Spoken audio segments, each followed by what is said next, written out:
आशीर्वाद में छिपी है सुपरस्टार की कहानी। आशीर्वाद में बसती थी एक फिल्मी दास्तां। नमस्कार, स्वागत है आप सभी का दिव्य दिल्ली न्यूज में और मैं हूं आपके साथ मेघा। बॉलीवुड के पहले सुपरस्टार और दिलों के राजा कहे जाने वाले राजेश खन्ना का बंगला आशीर्वाद उनकी शान और स्टारडम का जीवन सबूत था। लेकिन क्या आपको पता है कि इस बंगले के बिकते ही राजेश खन्ना की शोहरत में धीरे धीरे गिरावट आने लगी थी। आइए जानते हैं इस मशहूर बंगले और सुपरस्टार की कहानी के पीछे के अनकहे पहलू के बारे में।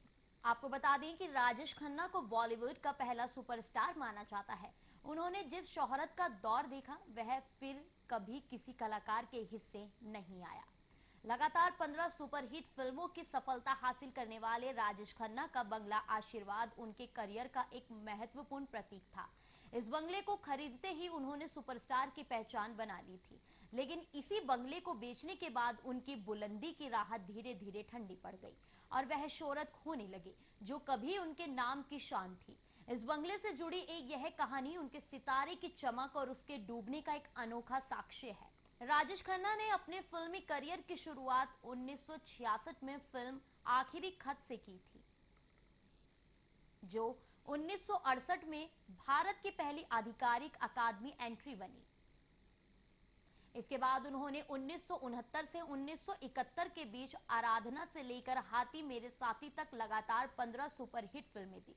इस दौरान उनका स्टारडम इतना बुलंद था कि लंबे समय तक इसे खत्म होना नामुमकिन नजर आता था। लेकिन जैसे जैसे बॉलीवुड में नए सुपरस्टार खासकर अमिताभ बच्चन उभरने लगे और इंडस्ट्री में बदलते रुझानों के साथ तालमेल बिठाने में राजेश खन्ना असमर्थ रहे। उनका स्टारडम धीरे धीरे फीका पड़ने लगा। इस तरह राजेश खन्ना की चमक को नए दौर ने चुनौती दी और उनकी प्रसिद्धि में गिरावट आई। बांद्रा बैड स्टैंड मुंबई का वो इलाका है जहां रोजाना हजारों लोग अपने पसंदीदा फिल्मी सितारों की झलकियां पाने के लिए टहलते दिखते रहते थे। यहीं पर राजेश खन्ना का बंगला हुआ करता था जिसका नाम था आशीर्वाद। लेकिन इस बंगले की आशीर्वाद बनने की कहानी भी काफी दिलचस्प है।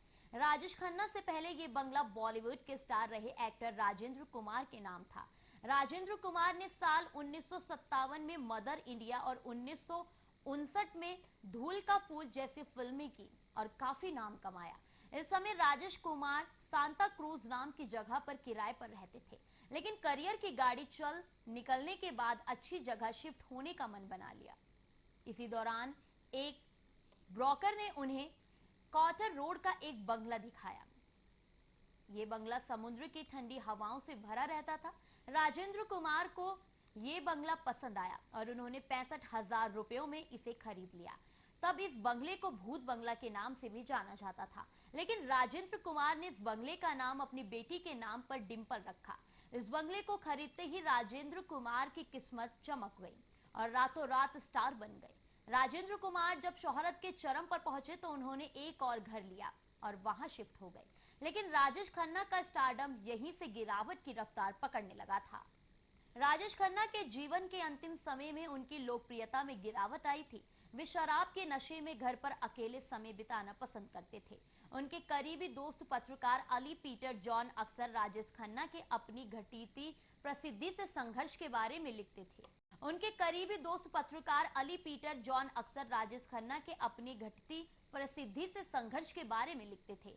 एक विशेष घटना में अली पीटर जॉन ने लिखा कि कैसे एक कार्यक्रम में भाग लेने के बाद राजेश खन्ना को हवाई अड्डे पर किसी ने भी सीट नहीं दी और उन्हें अपने सामान पर बैठना पड़ा। अली पीटर जॉन ने याद करते हुए कहा, समारोह समाप्त हो गया था और हम वापस चले गए और मैं एक नए राजेश खन्ना के पुनरुत्थान को देख सकता था जो तब तक चला जब तक हम मुंबई वापस नहीं गए। और वास्तविकता ये थी कि वह कहीं नहीं था और किसी ने भी उसके चेहरे पर हाथ नहीं मारा। जब हवाई अड्डे पर कोई भी उसे सीट देने के लिए तैयार नहीं था और उसे अंत अपने बैग पर बैठना पड़ा, कौन सोच सकता था कि एक समय आएगा जब सबसे महान सुपरस्टार इस तरह की स्थिति में आ जाएगा। 18 जुलाई 2012 को 69 वर्ष की आयु में राजेश खन्ना का निधन हो गया था। लेकिन उनकी फिल्में आज भी उनकी मौजूदगी का एहसास कराती रहती हैं। इस तरह राजेश खन्ना का आशीर्वाद बंगला न सिर्फ उनकी शान का प्रतीक था बल्कि उनके करियर की उन्नति और बाद में गिरावट की कहानी भी बयां करता है। बॉलीवुड के पहले सुपरस्टार की चमक और बदलते दौर की चुनौतियों का यह एक यादगार अध्याय है। आने वाले समय में भी यह बंगला बॉलीवुड की यादों में खास जगह बनाकर रहेगा।